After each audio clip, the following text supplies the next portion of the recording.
You might think it's morning on Sunday the 9th, but you'd be mistaken. It is actually 4:10. I've just admitted defeat and put my pyjamas and my dressing gown on. If you watched yesterday's, I said at the end that Jocelyn had some friends for a sleepover and I hadn't had any sleep the night before. Well, I think I might have managed 3.5 hours last night.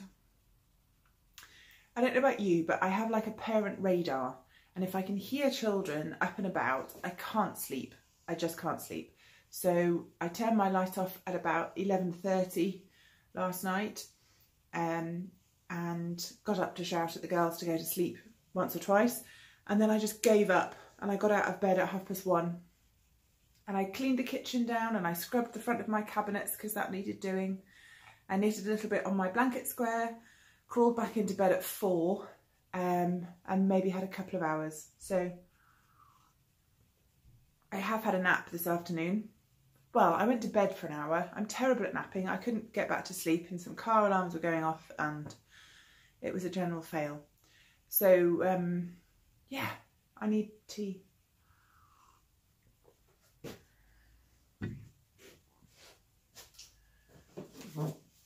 Day number 9.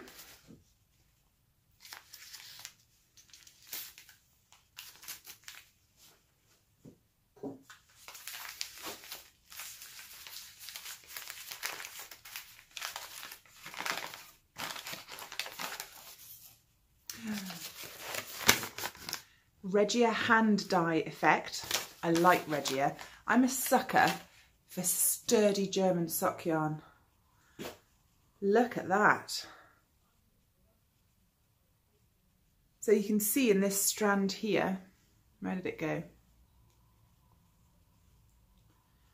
It's a very loose, very loose strand plied with a black thread. That's going to give a really interesting effect. And another solid, that's excellent. This is the square so far. So this red one is yesterday's travel knitter. And I decided to wait after all and add in that solid in the corner. And then this solid can fill in that gap there. Sorry, I'm covering my face. And then I can fill in the last square at the top with that last multicoloured mini that I wasn't sure where to place. Somebody on Instagram, I'm sorry, I can't remember your name. I can't remember my name. Asked for a bit more information about this. This is based on a pattern by K.F. Jones. It's K from the Bakery Bears. And you can find that pattern on Ravelry. It's called A Stitch in Time and it costs £4.20. Her patterns are really, really well written, and I know that this one includes links to video tutorials as well, so it's well worth the money. I started this project, well, not this particular square, but this blanket project, before she released the pattern. She was just showing it on her podcast and talking about it. And I just sort of reverse engineered it. So it's a bit difficult, really. I'm not sure how much I can tell you without giving away what's her pattern, even though I'm not using her pattern, but it's her idea. What I will say is that you can choose the size of your own mitered squares. It needs to be an odd number. I use 31 stitches. And in terms of getting going, if you remember, these 2 squares here were my first squares I knitted. So you knit 2 separate mitered squares, and then the third one you pick up down here and along there, and that joins them together. And I use a centre double decrease, which is slip 2 as if to knit at the same time, knit the next stitch, pass the slip stitch over. So you knit 1, you knit 2, you join them together with number 3, then you flip it over. For the edge square, because there's only 9 squares in this patch, I cast on half of my stitches onto my DPN. No, that's not quite right. I'm using 31 stitches, so I cast on 15 stitches, then I pick up 15 stitches from the edge of the next one. You turn it around and you knit back, and when you get to to where you're between the two squares, you get a bit of a loose bit of yarn between your cast on and your picked up stitches. So you just make one through that, you just a bit like a lifted increase and knit through the back loop, and then that gives you that one extra stitch to get to 31 stitches. Again, the middle one, again, you've got two squares that you pick up from, and an edge one, again, pick up 15, cast on 15, pick up the extra one in between on the way, and then these two, again, you pick up along the sides and then pick up again for the top one. So I don't know if that made much sense. I'm not making much sense, but again, if you need any more hand holding than that, please go and buy Kay's pattern. It's all in garter, with the exception of that centre double decrease, which is knit on the right side and then you purl that decrease on the reverse. And that's what my reverse looks like. So you can see I've woven in my ends. It's quite nice and tidy. And when you've finished all 9 squares, you just pick up stitches, roughly 15 per square, but it really doesn't matter, and you knit a border, but I'll talk more about that when I get to that in a couple of days. So yes, I hope that answers your question, and yeah, KF Jones, A Stitch in Time. That's that. What I'm going to do now is clear the kitchen a little bit. Dave and I did a bit of clearing up of the house this morning. The girls had breakfast and went out for a walk before their parents came to pick them up, and Dave and I filled the car with stuff to take to the dump because did I mention it before? There's a possibility that the BBC might be using our house as a location shoot for a television programme. So we're just trying to clear some stuff. We've needed to do it for ages and it's just a handy prompt. So we chucked a load of stuff in the back of the boot of the car and took that to the dump. And then while I was failing to get any sleep upstairs this afternoon, Dave made sterling progress on the front garden, just tidying it up. So anyway, I need to tidy the kitchen, and then I need to make myself some more hand barn. And I thought you might be interested to see the process, to show you how easy it is, and maybe be tempted to have a go yourself. Okay, so I laid out everything that we're going to need. This is one of my last ones that I've got left. I use these silicone individual cupcake moulds, and as you can see, I fill them about 2/3 full. And when you've made it up, you just pour it in and let it set. It shrinks ever so slightly, but not terribly much. And then you can just pop them out. I tend to keep them in the silicone moulds, and I have one of these on my kitchen shelf and one of these in my bedside drawer. Because obviously, you know, it's hand cream, it can get a bit messy. But Jenny makes these as well, and she keeps them wrapped up in a scrap of fabric, so that's always an option. You can also use these big, you know, all-in-ones, which I think I'll be using today. So all the ingredients you need: coconut oil,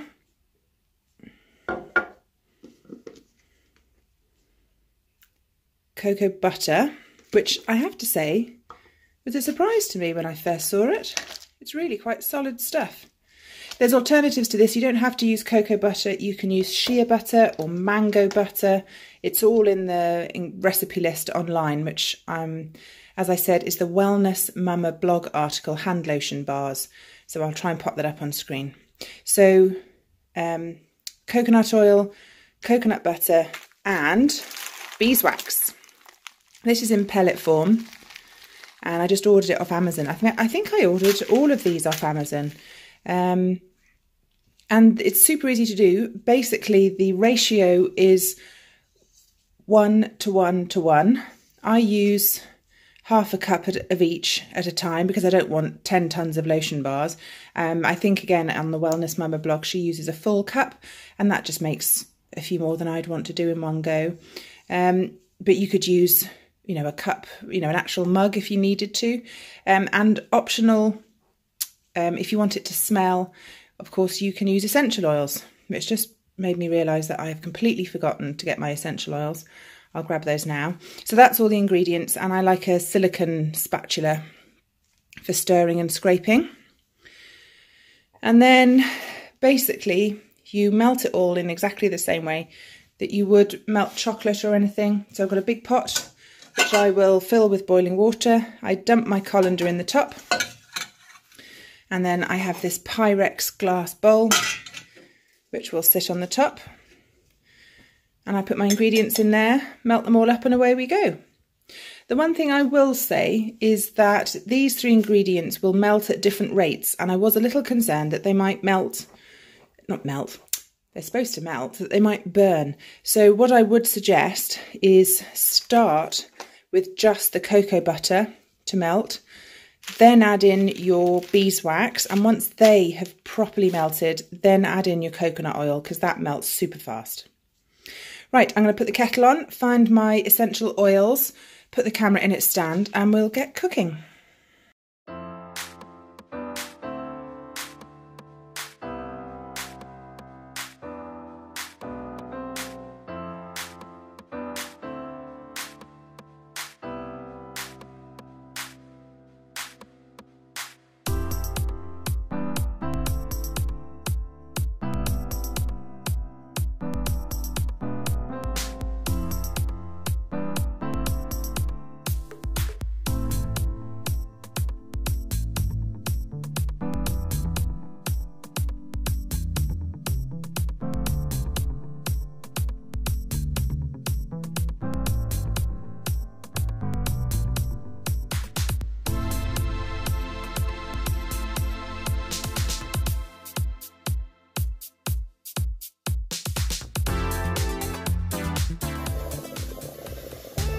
This is just the cocoa butter still, and you can see it's melting nicely, but it does take a while.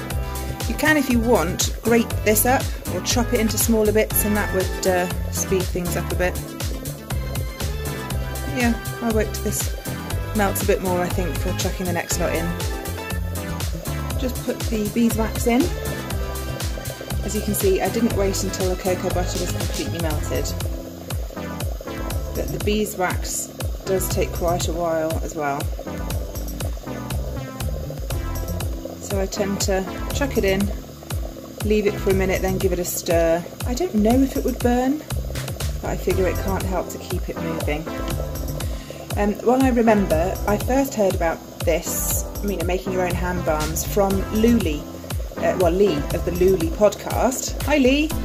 And she talked about it on her podcast and showed some of the small bars that she had made, and I commented that they looked lovely, and she was super kind, and she sent me a couple through the post for me to have a try. So that was really kind of her, and it got me going on making my own.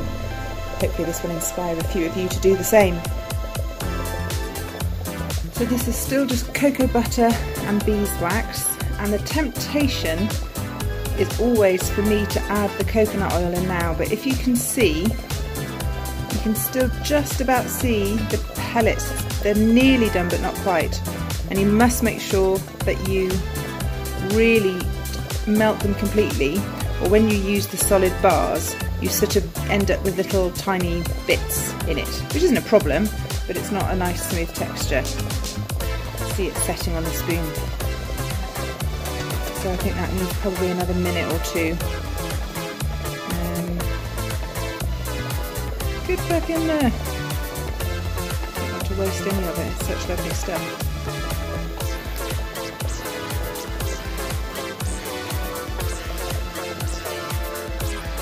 Last ingredient, coconut oil. As you can see, I've just sort of smudged it in. You don't have to worry enormously about quantities. And my beeswax is properly melted now, so this is going in.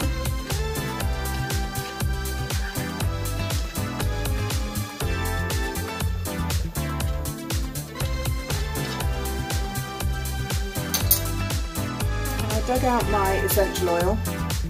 So I'm going to focus. That'll have to do. It's just a generic blend that I found off Amazon along with my other ingredients. Calming essential oil blend. Doesn't even say what's in it. but I'm going to make sure that the coconut oil is melted first before I put it in.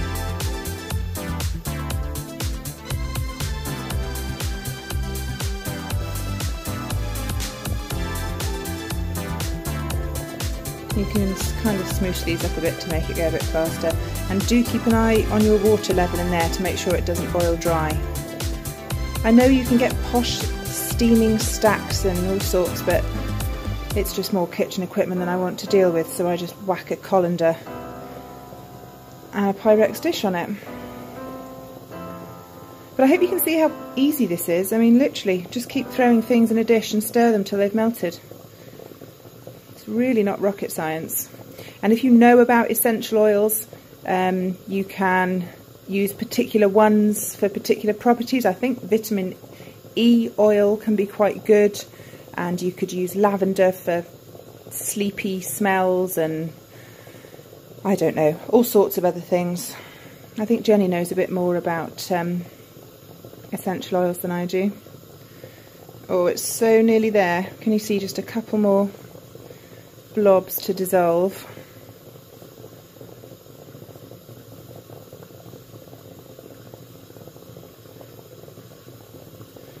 Okay, I'm going to turn the heat off.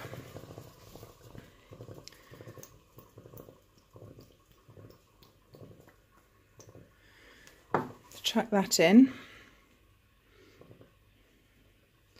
and see if I can work out how to film me pouring this into moulds without burning myself. Well, I thought I managed to film me pouring it in, but I forgot to press record. Anyway, so half a cup of each of the ingredients gives you 4 3/4 full muffin moulds. You can see I spilt a bit on the edges, but it crumbles off, so I tend to just drop it into the main mix. And yeah, you can see how quickly it goes off. And these are marble worktops, so I leave them on here. And I leave it overnight, really.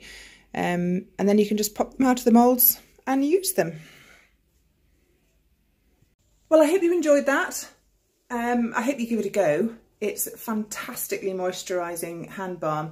I have such dry skin on my hands that they crack and bleed over winter, and this is the only stuff I've found that stops that happening, with the exception of Burt's Bees solid hand bars, but that's eye-wateringly expensive. So these are really cheap alternative, and they are absolutely fabulous. Really, really good.